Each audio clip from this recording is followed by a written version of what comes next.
안녕하세요. 레인보우 리턴즈의 원소입니다. 오늘 퀴어한 퀴어 신학 제2부입니다. 오늘도 이상원 교수님 안녕하세요. 네, 안녕하세요. 조영근 변호사 안녕하세요. 네네. 두 분 모시고 말씀을 나누도록 하겠습니다.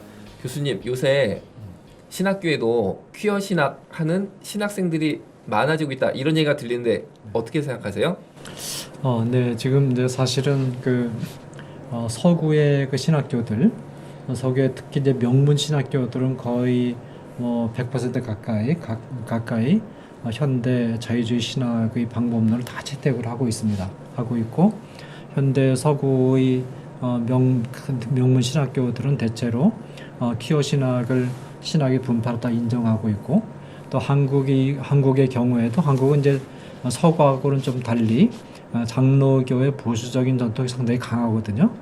그럼에도 불구하고 한국에 좀 이름이 있는 그런 종합대학을 가진 그런 학교를 비롯해서 몇몇 학교들은 중요한 학교들이 지금 신학적으로 자유주의 신학을 채택하고 있기 때문에 이 자유주의 신학을 채택하는 한 퀴어 신학을 비판하는 것은 굉장히 어렵습니다. 왜냐하면 이게 신학 방법론이 지금 같기 때문에 그래서 그런 여러 가지 역량으로 인해서 그 신학교 안에도 퀴어 신학이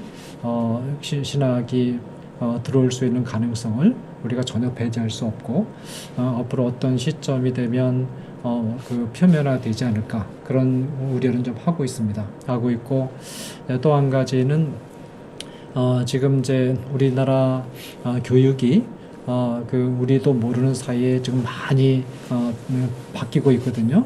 그 가운데 특별히 성교육이 전 국민들에게 알려지지도 않은 그런 상태에서 또 은밀하게 전통적인 성교육으로부터 젠더 교육으로 좀 많이 바뀌고 있고, 지금 신학교에 들어오는 학생들도 사실은 그런 교육의 분위기 안에서 지금 달아왔고, 또 지금 신학교에 이제 대학을 졸업하고 온 학생들이 들어오는데, 지금 대학에서는 동성애를 함부로 비판할 수 없는 그런 분위기거든요.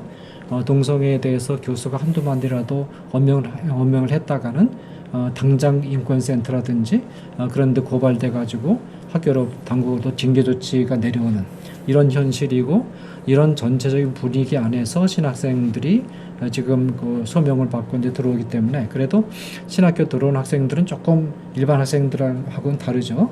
그렇지만 이런 큰 흐름으로부터 자유롭기가 쉽지 않기 때문에 그래서 이제 오늘날 이런 신학생들을 잘 받아들여서 성교육이라든지 이런 교육을 다시 시켜서 재교육시켜가지고 이렇게 바른 성윤리를 갖도록 이렇게 만드는 것이 상당히 어려운 그런 과제로 우리 다가오고 있습니다.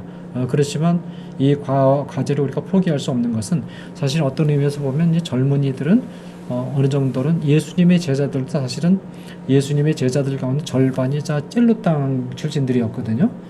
그리고 절반이 아닌 다른 사람들도 전부 그 당시에 무장 독립운동의 호의적인 사람들이었고, 젊은이들은 어떤 점에서 그런 현대의 흐름이라든지 시류라든지 이런데 민감할 수밖에 없습니다. 그렇지만 이런 젊은이들 가운데 소명을 받은 그런 젊은이들이 신학교에 올 경우에 우리가 조금 더 복음으로, 예수님도 그 젊은이들 다 복음으로 변화시켰거든요. 이 복음으로 변화시켜서 한국 교회의 바른 성윤리를 가진, 그리고 바른 복음에서 바른 성윤리를 가진 그런 신학생들로 변화시키고 교육시켜야 될 그런 굉장히 무거운 과제가 우리에게 좀 있습니다. 예, 조 변호사님, 최근 신학교에서 동성애 옹호 사건들이 연달아 벌어졌었는데 어떻게 보세요? 저는 사실은 이제 서양에서 지금 동성애 반대 금지법인 차별금지법이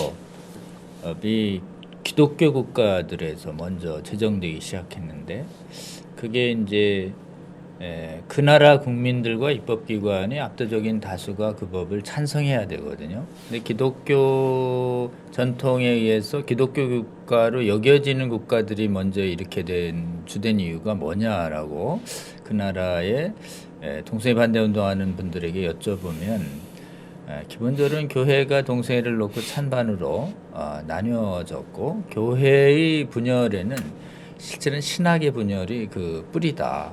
그래서 교회 안에서 동성애를 정당화하고 옹호하는 사람들이 성장해서 심지어 주요 교단의 교권까지 장악을 해서 교단의 입장을 동성애자를 목사로 임명하고 동성결혼을 주례를 허용하고 동성애가 더 이상 성경 특지가 아니라는 비복음적인 입장을 취하는 데까지 나아간 게 원인이라는 것이죠. 그래서 저는 좀 사실은 서양이 이렇게 동성애 옹호 정당화하는 법률과 또는 반대를 못하게 하는 독재법의 제정을 우리가 막기 위해서 지금 이 동성애 반대 운동 열심히 하고 우리 유튜브 방송도 하고 있는데 실제로는 어디서부터 무너지고 있냐면 교회 안에 신학에서부터 이게 무너지고 있다라는 것이죠. 그래서 한국의 교회 지도자들에게 그 나라의 그 지도자들이 이구동성으로 조언하는 얘기가 있습니다. 그건 뭐냐면 교회의 분열을 막아야 한다.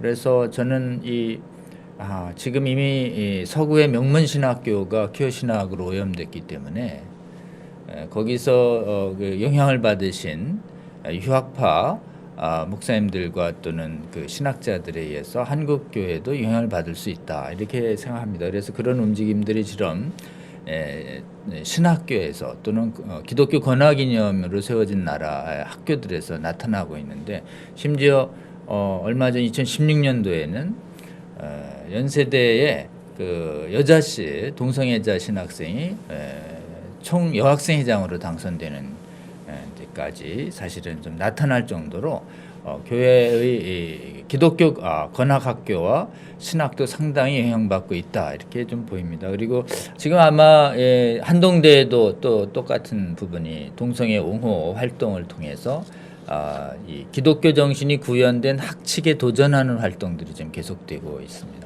이것은 특히 교회의 지도자들을 동성애 옹호 신학으로 모형시켜서 한국 교회도 분열시키겠다라고 하는 큰 흐름하에서 진행되고 있는 것으로 저희들은 이해해야 된다 이렇게 생각합니다. 그래서 이 부분 대응할 때 굉장히 좀 지혜롭게 정확하게 좀 대응해서 우리가 무리수를 둬서 동성애 옹호 운동하는 사람들에게 정당성을 부여하지 않도록 징계나 내용들도 상당히 좀 정교하게 할 뿐만 있을 뿐만 아니라 무엇보다도 사실은 이 부분은 무엇이 진리냐, 무엇이 복음이냐라고 하는 거짓과 진리의 전쟁으로 좀 보고 한국 교회는 어디서 승부를 내야 되느냐 하면 더 이상 이렇게 서양 교회를 오염시킨 이 퀴어 신학을 막아내는 복음에 기해서 잘 막아내는 진리에 기해서 막아내고 또 각종 그 동성애 정당화 이론과 관련 있는 관련 분야의 과학적 전문적인 지식을 가지고 거짓 이론과 막아내는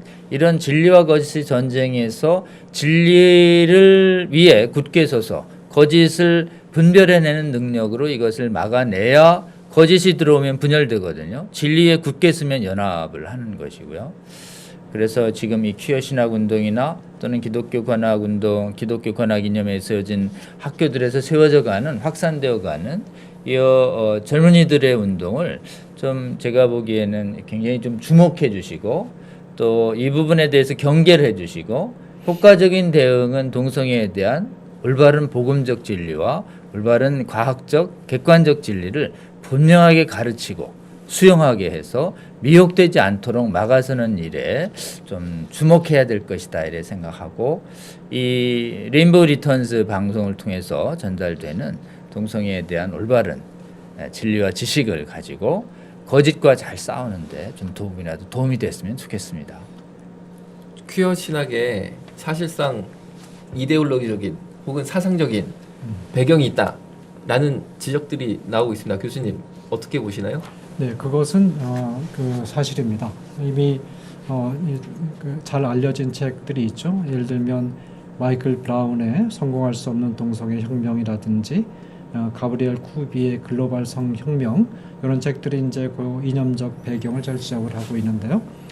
사실은 이제 마르크스주의가 1900년대 무렵에 등장을 해서 마르크스주의가 꿈꾸었던 것은 마르크스가 이제 영국에서 이제 그 자본론을 썼거든요. 썼는데 마르크스주의는 이 사회를 계급 투쟁 구도로 이해를 하죠. 그래서 그 억압하는 부르주아 계층 경제적으로 또 그 부르주아 계층과 억압당하는 프롤레타리아 계층으로 사회를 계급적으로 분석을 한 다음에 이제 프롤레타리아 계층의 혁명에 의해서 부르주아 계층을 축출하고 평등하고 이상적인 그런 사회를 건설하겠다.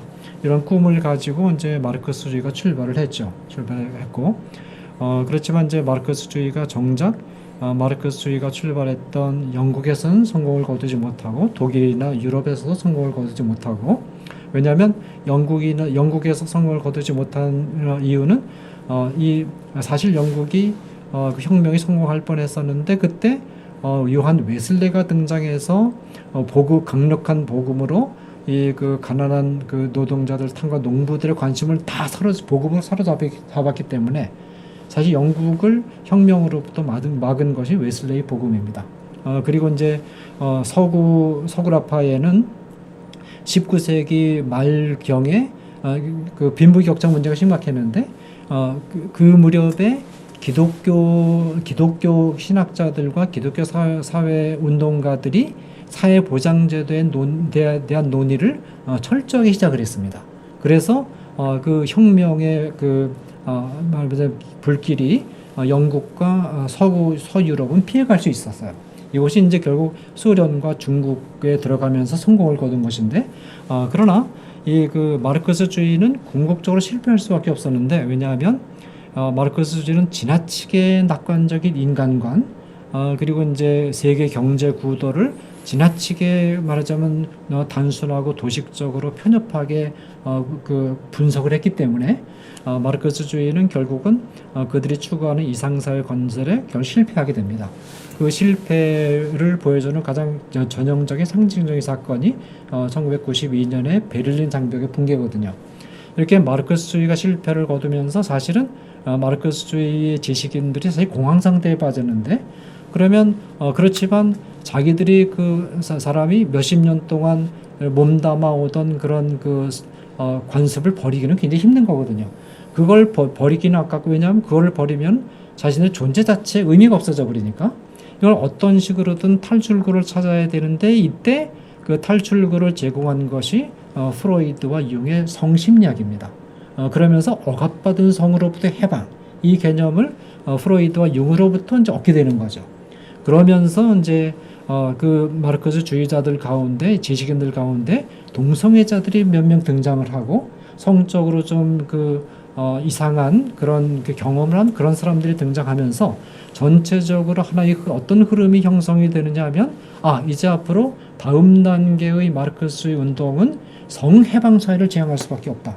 그래서 말하자면 어떻게 이제 구도를 다시 재편하느냐 하면 경제적으로 부르주아 계층에 있던 자리에 이성애적인 규범을 추종하는 세력을 집어넣고 그 다음에 경제적으로 노동자 농민 프롤레타리아가 차지했던 그 자리에 동성애자를 중심으로 한 성소수자를 집어넣고 그럼 앞으로의 사회는 성소수자 즉 동성애자를 중심으로 한 성소수자의 혁명에 의해서 말하자면 이성애자들을 축출하고 성적으로 자유롭고 또 분방한 성적으로 평등한 그런 젠더 평등을 이룬 그런 사회를 건설해야 되겠다. 그러면서 마르크스주의 방법론을 똑같이 성해방 사회로 투영을 한 거죠. 그래서 서구에서 이게 하나의 커다란 운동으로 진행이 되어 왔고 이 운동이 사실은 서유럽에서 성공을 했습니다. 그리고 캐나다에서 성공을 했고 미국에서는 절반이 성공을 거두고 이제 그 물결이 한국으로 밀어 닥치려고 하는 그런 시점에 있습니다. 이런 전 세계적인 큰 이념적인 배경이 있기 때문에 이 운동이 이렇게 집요하게 진행될 수 있는 겁니다. 그래서 그런 이념적 배경을 우리가 추적을 해볼 수 있을 것 같습니다. 예, 그러면은 우리나라에 어떤 과거사가 있었나 몇몇 목사님들 한번 보겠습니다. 2001년도니까 약 18년 전이네요. 감리교 신학대학교 제17대 신학과 학생회와 동성애자 인권연대가 공동 동성애 옹호 신학 세미나를 열게 됩니다. 사회를 누가 봤냐? 짜자잔. 당시 동성애자 인권연대 대표 임태훈은 현재 군인권센터 소장이 됐죠. 이 사람의 사회를 봤었는데 이때 패널로 누가 연설을 하냐면 시카고대의 테드 제닝스가 연설을 했는데 이 사람은 예수님을 동성애자로 묘사한 대표적인 퀴어 신학자입니다. 그런데 이 당시에 한국의 다른 패널도 참석해서 동성애 옹호 신학적 발언을 서슴지 않고 했는데 유일하게 현직 목사로는 딱 한 명이 출석을 했습니다. 누구냐? 동두천 다비타 공동체의 전우섭 목사가 목사로는 유일하게 패널로서 동성애 옹호 퀴어 신학에 대한 찬성 발언을 했었는데 2001년도에 이 세미나가 있은 다음에 7년이 지난 2008년도에 전우섭 목사가 전 이 사람을 목사를 안 보죠. 전우섭 씨죠. 전우섭 씨가 매스컴에 다시 한번 등장이 되네요. 왜냐? 미성년자 성추행 성폭행 징역형을 받게 됩니다. 1년 징역 1년 본인의 양육 대상이었던 여대생과 청소년들을 성추행 내지 성폭행했다라고 징역형이 됐고 대법원까지 갔지만 끝까지 전우섭은 실형이 유지가 됐어요. 최종 판결이 된 거죠. 그런데 이 사람이 조사를 받을 때 이 전우섭 씨의 서재에 가보니까 음란 서적, 음란 비디오로 꽉 차 있었다고 합니다. 그리고 이 사람들의 케어를 받던 같이 공동체 생활 다비타 공동체에 살던 아이들은 목사님 서재에 가서 야동을 대여해서 봤다는 거예요. 무슨 말입니까? 결국에 음란한 사람이었고 그 음란성이 동성애 퀴어 신학, 이단 신학을 받아들인 데까지 갔다. 결국 본인이 음란하니까 그런 음란 신학을 퍼뜨리는데 오히려 쓰임받는 종이 되었다라고 볼 수 있는 거죠. 또 다른 요새 최근에 나온 뉴스입니다. 맥덕 목사 고상균. 맥덕 목사가 뭘까요? 조 변호사님 맥덕 목사가 뭘 것 같아요? 상상이 안 되죠? 맥덕 목사. 네. 맥주를 너무 좋아해서 맥주 덕후 목사. 맥덕 목사. 예. 목사가 맥주를 너무 좋아하면 되겠습니까? 예. 자료 화면 나갑니다. 무지개 스톨 동성애 상징이죠. 이 목사의 거룩한 성의에 무지개 무늬를 박아놓고 설교 예배 집중하는 고상균 목사의 모습입니다. 표정을 보니까 뭔가 좀 음침해 보이고 사람이 좋아 보이진 않죠. 이분이 석사 논문으로는 민중 신학적 관점에서 바라본 동성애라는 퀴어 신학으로 논문을 썼고 박사 논문은 지금 쓰고 있는데 제목이 뭐냐?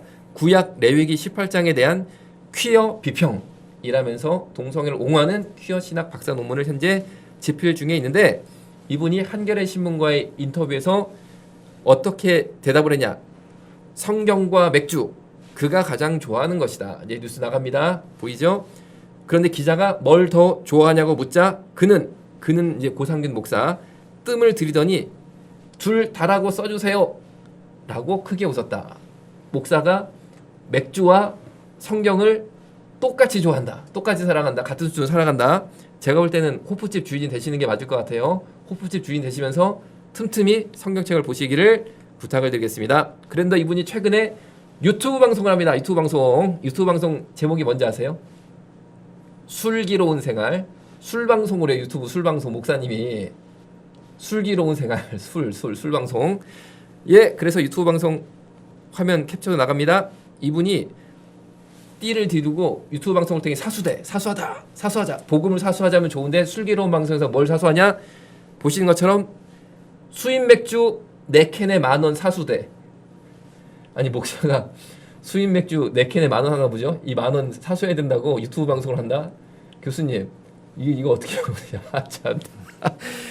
참 이거 황당한 거죠. 자, 그런데 테드 제닝스 예수가 사랑한 남자라는 책을 쓴 대표적인 시카고대 퀴어 신학자입니다. 이 사람이 한국에 와서 출판 기념회를 열었다는 사실. 열었는데 우리나라에 방문해서 이렇게 당시 말했습니다.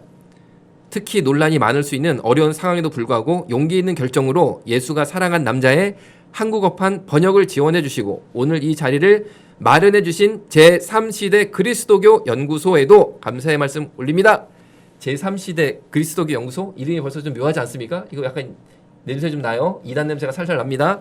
그런데 제3시대 그리스도 연구소는 현재 경동교회라고 아주 한신대학교 출신 기장이죠. 대표적인 대형교회입니다. 경동교회 현재 담임 목사님인 최수일 목사가 당시 한신대 신학과 교수셨는데 이분이 소장으로 취임했던 단체입니다. 제3시대 그리스도 연구소. 최수일 당시 한신대 신학과 교수님이 소장으로 취임하였던 단체인데 이분이 한신대 총장까지 역임한 다음에 경동교회 담임 목사가 돼요. 그런데 경동교회 담임 목사가 된 이후에 여러 장소에서 공개적으로 이렇게 얘기를 합니다. 동성애 반대 운동을 비판하는 공개 발언을 서슴지 않고 하고 계시고 이것이 CBS 등을 통해서 여과 없이 방영이 됐다는 거죠. 자, 이 퀴어 신학 혹은 동성애 옹호 목사님들이 절대 작은 교회 불쌍한 목사님들로만 소외된 목사님들로만 구성된 게 아니고 신학 박사를 준비하는 분 그리고 대형교회 담임 목사님부터 시작해서 저변이 꽤 넓다라는 거죠. 그래서 정통 신학을 위협하고 있는데 조 변호사님 우리가 어떤 노력을 해야 될까요? 이 참 퀴어 신학은 지난번에도 얘기했지만 사실은 교회의 지도자들을 비복음적인 내용으로 오염시켜서 교회를 분열시키는, 오염시키는, 거룩성을 상실시키는 그런 부작용이 있다라는 걸 좀 직시해야 되고요.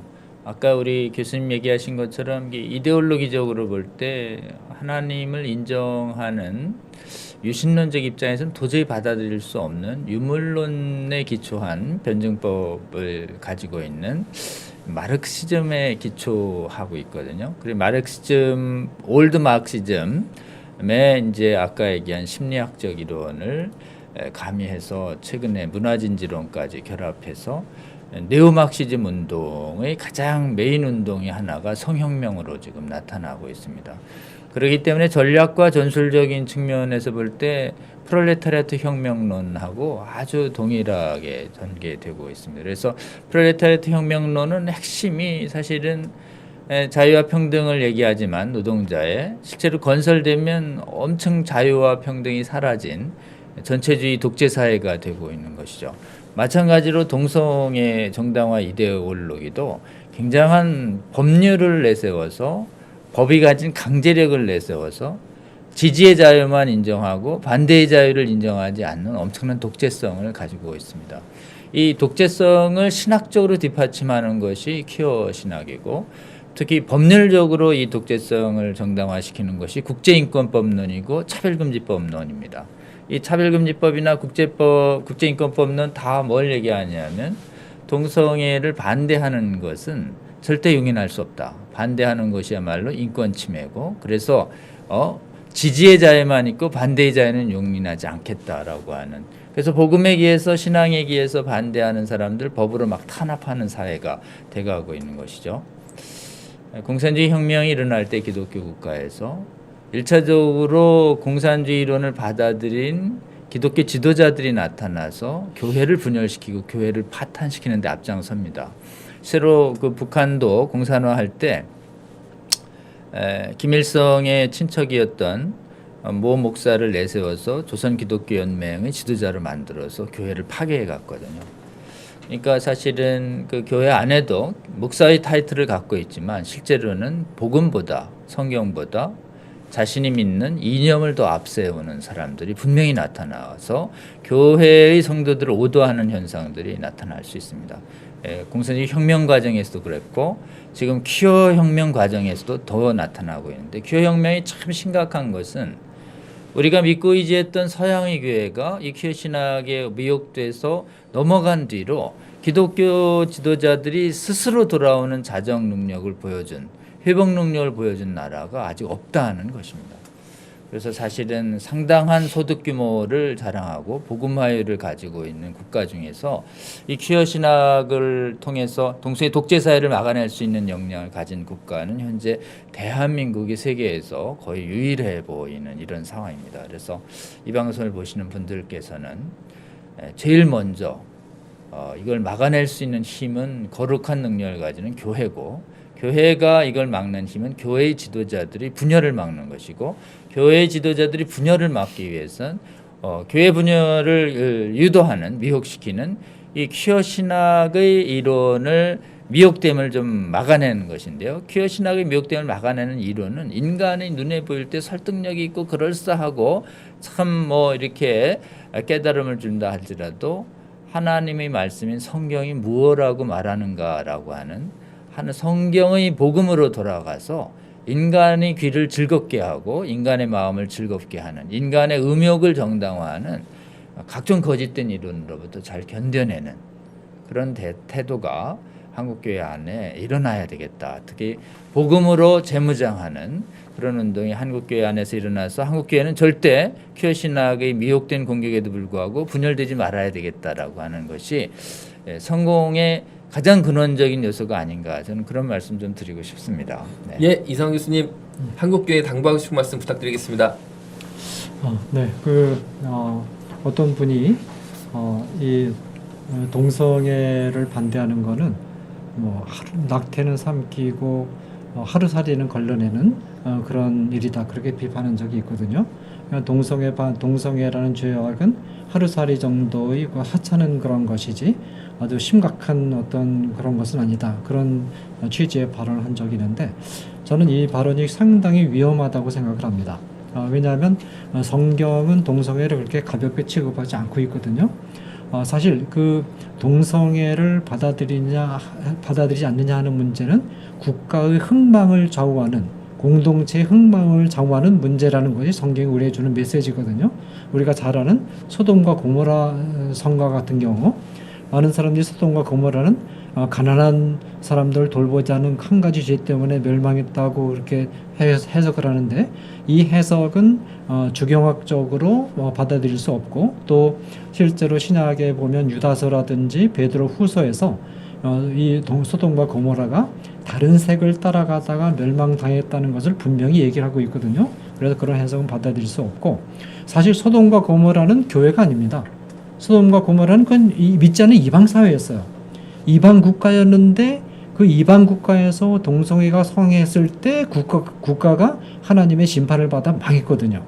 그러니까 사실 우리가 이 동성애 합법화 운동을 철저하게 사명감을 가지고 적극적으로 이것을 말하자면 반대해야 되는 이유는 우리 국가의 흥망과 지금 관련이 있습니다.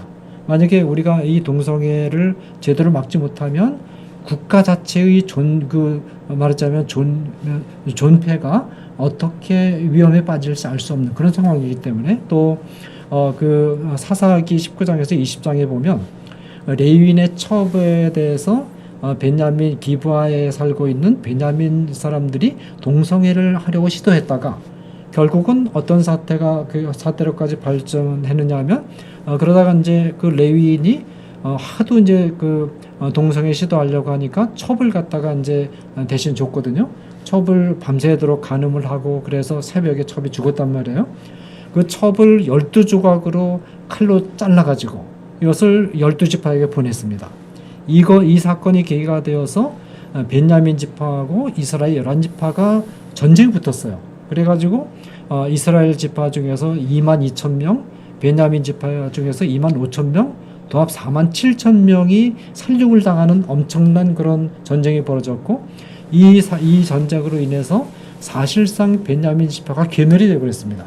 이처럼 하나님의 백성 공동체에서도 동성애가 그 공동체의 그 흥망을 좌우하는 굉장히 심각한 죄이고 이 동성애는 하나님이 그 창세기 인간을 창조하시면서 제일 먼저 세우신 창조 질서 인간을 남자와 여자로 존재하게 하시고 성관계와 결혼관계는 남자와 여자 사이에 갖게 하신 이 굉장히 중차에 대한 인류 사회의 기초를 놓는 이 창조 질서를 정면으로 고의적으로 거스리는 심각한 죄악이거든요. 그래서 로마서에 보면 그 당시 그 이방인들의 죄악을 지적을 하는 두 가지를 지적합니다. 하나는 종교적인 죄악 가운데 가장 심각한 대표적인 죄, 하나는 윤리적인 죄악 가운데 가장 심각한 대표적인 죄를 지적하는데 종교적인 대표적인 죄악으로서 우상숭배를 지적하고 윤리적인 대표적인 죄악으로서 동성애를 지적합니다. 이런 본문들을 보면 동성애가 가벼운 문제가 아니고 이것은 우리가 속한 그 공동체가 교회 공동체이든 국가 공동체이든 이 공동체의 흥망을 좌우하는 그런 심각한 죄다. 만약에 교회가 동성애를 받아들이면 교회는 반드시 해체가 됩니다. 그리고 신학교가 동성애를 받아들이면 신학교가 궁극적으로 해체가 되고 이 국가가 동성애를 받아들이면 하나님께서 이 국가를 어떻게 처리하실지 우리가 굉장히 알 수 없는 이런 그 공동체의 흥망을 좌우할 정도로 심각한 죄악이기 때문에 이 동성애 문제를 하루살이 정도로 그렇게 폄하하는 것은 굉장히 잘못된 그 비성경적인 관점이라고 봅니다. 예, 교수님 말씀 들어보니까 동성애는 하루살이가 아니고 고질라입니다. 고질라. 완전 고질라 덮치면은 도시가 망하고 나라가 망하는 것처럼 동성애가 그 정도 문제의 크기다. 낙타보다 훨씬 큰 게 바로 동성애는 죄다라는 것을 다시 한번 확인하겠습니다. 오늘 방송 여기까지 마치겠습니다. 좋아요, 구독은 사랑입니다. 꾹 눌러주시면 감사하겠습니다. 감사합니다.